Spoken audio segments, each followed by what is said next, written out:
Hello everyone. जैसा कि मैंने पिछली वीडियो में आपको व्हिपिंग क्रीम के बारे में बताया था, वैसे ही आज इस वीडियो में मैं आपको बेकिंग एंड आइसिंग टूल्स के बारे में बताने वाली हूँ। अगर आप बिगिनर हैं या आपने अभी बेकिंग और केक डेकोरेटिंग शुरू की है, तो ये कुछ एसेंशियल टूल्स आपके पास ज़रूर होने चाहिए। ये ना सिर्फ आपका काम आसान करेंगे, बल्कि आपके केक को भी एक प्रोफेशनल फिनिश देंगे। तो बिना देर किए चलिए देखते हैं कि हर बिगिनर के बेकर के पास कौन कौन से बेकिंग एंड आइसिंग टूल्स होने चाहिए। सबसे पहला और सबसे ज़रूरी टूल है मेज़रिंग कप्स। जब भी आप कोई केक या बेकरी प्रोडक्ट बनाते हैं तो इंग्रेडिएंट्स का सही मेज़रमेंट होना बहुत ज़रूरी है। बेकिंग में थोड़ा सा भी मेज़रमेंट गलत होने पर केक का टेक्सचर और रिज़ल्ट ख़राब हो सकता है। इसलिए अच्छे क्वालिटी के मेज़रिंग कप्स आपके पास ज़रूर होने चाहिए। ये अलग अलग साइज़ेस में आते हैं, जिससे आप हर इंग्रेडिएंट को बिल्कुल सही मात्रा में मेज़र कर सकते हो। अगर आपका मेज़रमेंट सही होगा तो आपकी बेकिंग भी ज़्यादा परफेक्ट और प्रोफेशनल बनेगी। अगला ज़रूरी टूल है केक टिन। केक बनाने के लिए सही केक टिन का होना बहुत ज़रूरी है। ये अलग अलग साइज़ेस और शेप्स में उपलब्ध होते हैं। अगर आपको हाफ़ केजी, 1 केजी या उससे बड़ा केक बनाना है तो उसी हिसाब से केक टिन का साइज़ चुनें। सही साइज़ का टिन इस्तेमाल करने से केक अच्छी तरह बेक होता है और उसका शेप भी परफेक्ट आता है। मेरे पास अभी मैंने आपको कुछ ही केक टिन्स दिखाए हैं, लेकिन ये राउंड, स्क्वायर और कई दूसरी शेप्स में भी मिलते हैं। इसलिए अपनी ज़रूरत के अनुसार अलग अलग साइज़ेस और शेप्स के केक टिन्स अपने बेकिंग कलेक्शन में ज़रूर रखें। अगला टूल है बेकिंग ब्रश। केक बेक करने से पहले केक टिन को ग्रीस करना बहुत ज़रूरी होता है और उसके लिए यह बेकिंग ब्रश बहुत काम आता है। मैं पर्सनली बटर पेपर का इस्तेमाल नहीं करती। मैं इसी ब्रश की मदद से टिन में बटर या ऑयल लगाकर ग्रीस करती हूँ और मेरा केक आसानी से डिमोल्ड भी हो जाता है। अगर आप बिगनर हैं तो यह एक छोटा लेकिन बहुत यूज़फुल टूल है, जिसे आप अपनी बेकिंग किट में ज़रूर शामिल करें। अगला ज़रूरी टूल है केक कटर।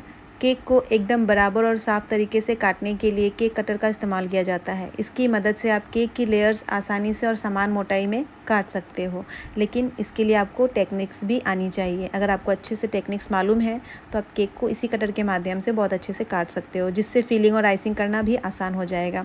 ये अलग अलग साइज़ेज़ में उपलब्ध होता है। मेरे पास छोटा और बड़ा दोनों साइज़ है। छोटे केक्स के लिए छोटा कटर और बड़े केक के लिए बड़ा कटर का इस्तेमाल किया जा सकता है। अगर आप प्रोफेशनल लुकिंग केक बनाना चाहते हो तो केक कटर आपकी बेकिंग किट का एक ज़रूरी टूल होना चाहिए। अगला ज़रूरी टूल है केक स्क्रैपर। जब आप केक पर आइसिंग करते हैं तो उसे एकदम स्मूथ और प्रोफेशनल फिनिश देने के लिए केक स्क्रैपर का इस्तेमाल किया जाता है। केक स्क्रैपर अलग अलग साइज़ेस में आते हैं। अगर आप ऊंचाई वाला टॉल केक बना रहे हैं तो बड़ा स्क्रैपर इस्तेमाल कर सकते हैं। वहीं छोटे हाइट वाले केक के लिए आप छोटा वाला स्क्रैपर भी यूज़ कर सकते हैं। इसके अलावा अलग अलग टेक्सचर स्क्रैपर्स भी उपलब्ध हैं, जिनकी मदद से आप केक पर सुंदर डिज़ाइंस और पैटर्न्स बना सकते हैं। इससे आपके केक का लुक और भी आकर्षक और प्रोफेशनल दिखाई देता है। अगर आप केक डेकोरेटिंग सीख रहे हैं तो केक स्क्रैपर आपकी बेकिंग किट का एक ज़रूरी टूल है, तो इसे आप ज़रूर शामिल करें। हमारा नेक्स्ट टूल है डिजिटल वेइंग मशीन। बेकिंग में कई इंग्रेडिएंट्स को ग्राम में मापना पड़ता है। ऐसे में यह डिजिटल वेइंग मशीन बहुत काम आती है। इसकी मदद से आप मैदा, चीनी, बटर, चॉकलेट या किसी भी इंग्रेडिएंट का बिल्कुल सही वज़न ले सकते हैं। सही वेट होने से आपकी रेसिपी हर बार एक जैसी और परफेक्ट बनती है। इसलिए अगर आप बेकिंग शुरू कर रहे हैं तो यह टूल भी अपनी बेकिंग किट में ज़रूर शामिल करें। हमारा अगला टूल है कपकेक माउल्स। अगर आपको कपकेक्स बनाना पसंद है तो कपकेक माउल्स आपकी बेकिंग किट में ज़रूर होना चाहिए। ये छोटे, बड़े और मिनी अलग अलग साइज़ेस में उपलब्ध होते हैं। इनकी मदद से आप आसानी से मिनी कपकेक्स और रेगुलर साइज़ कपकेक्स बना सकते हैं। अगर आपका मुख्य फोकस सिर्फ आइसिंग केक्स बनाना है तो ये टूल ऑप्शनल है, लेकिन अगर आप कपकेक्स भी बनाना चाहते हैं तो इसे अपनी बेकिंग किट में ज़रूर शामिल करें। ये माउल्स कपकेक को एक जैसी शेप और साइज़ देने में मदद करते हैं, जिससे वे दिखने में भी ज़्यादा सुंदर और प्रोफेशनल लगते हैं। हमारा अगला टूल है सिलिकॉन स्पैचुला। यह सिलिकॉन का बना होता है और बेकिंग का एक बहुत ही यूज़फुल टूल है। इसकी मदद से आप बाउल में बची हुई क्रीम या बैटर को आसानी से स्क्रैप कर सकते हैं, जिससे किसी भी इंग्रेडिएंट की बर्बादी नहीं होती। इसके अलावा सिलिकॉन स्पैचुला का इस्तेमाल क्रीम को केक पर निकालने और बाउल से दूसरे बर्तन में ट्रांसफ़र करने के लिए भी किया जाता है, क्योंकि यह सॉफ्ट और फ्लेक्सिबल होता है। इसलिए बाउल को अच्छी तरह साफ़ कर देता है और आसानी से मुड़ जाता है। अगर आप बेकिंग शुरू कर रहे हैं तो ये सिलिकॉन स्पैचुला आपकी बेकिंग किट में ज़रूर होना चाहिए। हमारा अगला ज़रूरी टूल है पैलेट नाइफ़। केक डेकोरेटिंग के समय पैलेट नाइफ़ का इस्तेमाल क्रीम को केक पर समान रूप से फैलाने के लिए किया जाता है। इसकी मदद से आप क्रीम को आसानी से स्प्रेड कर सकते हैं और केक को एक साफ, स्मूथ और प्रोफेशनल फिनिश दे सकते हैं। पैलेट नाइफ़ अलग अलग साइजेस में उपलब्ध होती है। छोटे केक्स के लिए छोटी पैलेट नाइफ़ और बड़े केक के लिए बड़ी पैलेट नाइफ़ इस्तेमाल की जा सकती है। अगर आप अच्छे और प्रोफेशनल लुकिंग केक्स बनाना चाहते हैं तो पैलेट नाइफ़ आपकी बेकिंग किट का एक ज़रूरी टूल है। हमारा अगला टूल है पाइपिंग नोज़ल्स। जब आपका केक पूरी तरह आइस्ड हो जाता है तो उसे खूबसूरत और प्रोफेशनल लुक देने के लिए पाइपिंग नोज़ल्स का इस्तेमाल किया जाता है। इनकी मदद से आप केक पर अलग अलग तरह के फ्लावर्स, बॉर्डर्स, रोजेट्स और कई सुंदर डिज़ाइंस बना सकते हैं। अगर आप बिगिनर हैं तो शुरुआत में आपको बहुत सारे नोज़ल्स खरीदने की ज़रूरत नहीं है।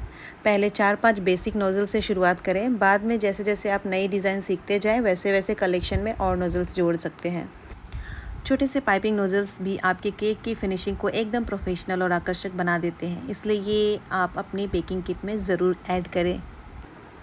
हमारा अगला ज़रूरी टूल है पाइपिंग बैग। पाइपिंग बैग के बिना पाइपिंग नोज़ल्स का इस्तेमाल नहीं किया जा सकता। जब भी आपको केक पर क्रीम से कोई डिज़ाइन बनाना हो तो नोज़ल को पाइपिंग बैग में लगाकर ही उसका उपयोग किया जाता है। पाइपिंग बैग की मदद से आप केक पर फ्लावर्स, बॉर्डर्स, रोजेट्स और कई तरह के सुंदर डिज़ाइंस आसानी से बना सकते हैं। अब बात करते हैं आखिरी और सबसे ज़रूरी टूल की, और वह है हैंड मिक्सर। अगर आप बिगिनर हैं और अभी स्टैंड मिक्सर नहीं खरीद सकते तो शुरुआत में एक अच्छा हैंड मिक्सर ज़रूर लें।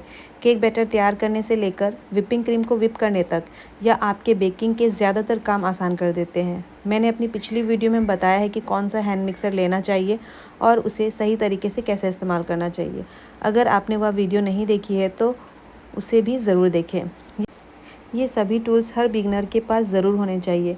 बाद में जैसे जैसे आपका बेकिंग एक्सपीरियंस बढ़ेगा आप अपनी ज़रूरत के अनुसार और भी टूल्स अपनी बेकिंग किट में जोड़ सकते हैं। हमारा एक और ज़रूरी टूल जिसके बारे में बताना भूल गई थी, ये है सिलिकॉन मिक्सिंग बाउल। और ये सिलिकॉन का बना होता है जिसमें हम क्रीम को व्हिप कर सकते हैं या फिर क्रीम को मिक्स कर सकते हैं या हमारा बैटर को मिक्स कर सकते हैं। तो ये भी आपके बेकिंग टूल में ज़रूर होना चाहिए। एक और ज़रूरी टूल है जिसके बिना हमारा आइसिंग जो है वो कंप्लीट नहीं हो सकता, वो है टर्न टेबल। इसी टर्न टेबल के ऊपर हम जो आइसिंग का प्रोसेस है वो कंप्लीट करते हैं।